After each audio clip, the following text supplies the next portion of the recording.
মুখ্য যখন বিত্তমান হয়। একটি নীতিশিক্ষার গল্প। এক দেশে এক বিশাল রাজপ্রাসাদ ছিল। সেই রাজপ্রাসাদে সোনা, রূপা, হীরা, জহরতে ভরা অমূল্য ধনসম্পদ সযত্নে রক্ষা করা হতো। এক রাতে খাবারের সন্ধানে একটি ছোট্ট ইঁদুর চুপিসারে রাজপ্রাসাদে ঢুকে পড়ল।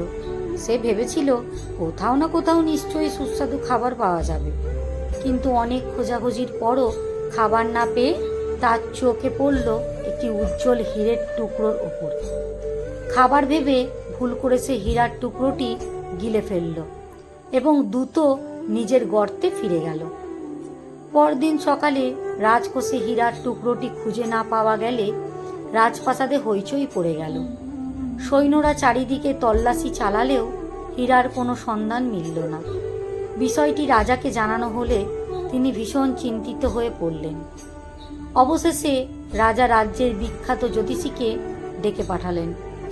সব শুনে জ্যোতিষী কিছুক্ষণ ধ্যান করে বললেন, মহারাজ, আপনার হীরাটি কোনো মানুষ নেয়নি, একটি ইঁদুর গিলে ফেলেছে। রাজা সঙ্গে সঙ্গে সেনাপতিকে নির্দেশ দিলেন যে যেভাবেই হোক হীরাটি উদ্ধার করতে হবে।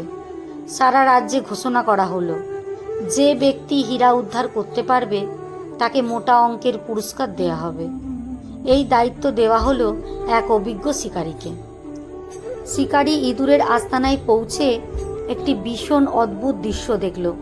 শত শত ইঁদুর একসঙ্গে স্বাভাবিকভাবে ঘোরাফেরা করছে, কিন্তু তাদের থেকে একটু দূরে একটি বড় ইটের ওপর একটি ইঁদুর একা বসে আছে। তার মুখে যেন অহংকারের ছাপ, যেন সে অন্য সবার চেয়ে বড় ও গুরুত্বপূর্ণ। শিকারী এক মুহূর্ত দেরি করল না, সে সেই ইঁদুরটিকে ধরে ফেলল। পরে তার পেট চিরে সত্যিই সেই মূল্যবান হীরার টুকরোটি উদ্ধার করল এবং রাজার হাতে তুলে দিল। রাজা অত্যন্ত আনন্দিত হয়ে শিকারীকে প্রতিশ্রুতি পুরস্কার দিলেন। তারপর কৌতূহলী হয়ে জিজ্ঞেস করলেন, হাজার হাজার ইঁদুরের মধ্যে তুমি কিভাবে বুঝলে যে ওই ইঁদুরটি হীরা গিলে ফেলেছে? শিকারী বিনয়ের সঙ্গে উত্তর দিল, মহারাজ, এটা বোঝা খুব কঠিন ছিল না।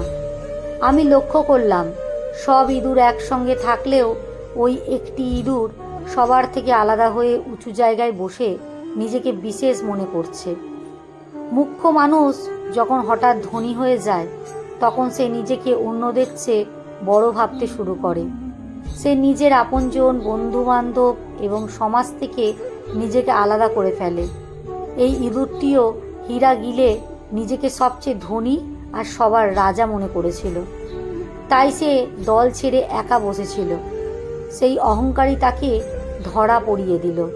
নীতিকথা, হঠাৎ অর্থ, ক্ষমতা বা সম্মান পেয়ে যদি মানুষ অহংকারী হয়ে যায় এবং নিজের স্বজন, বন্ধুবান্ধব ও সমাজকে ভুলে যায়, তবে তার পতন কাছেই এসে দাঁড়ায়। বিনয় ও সবার সঙ্গে মিলেমিশে থাকাই প্রকৃত মহত্বের পরিচয়।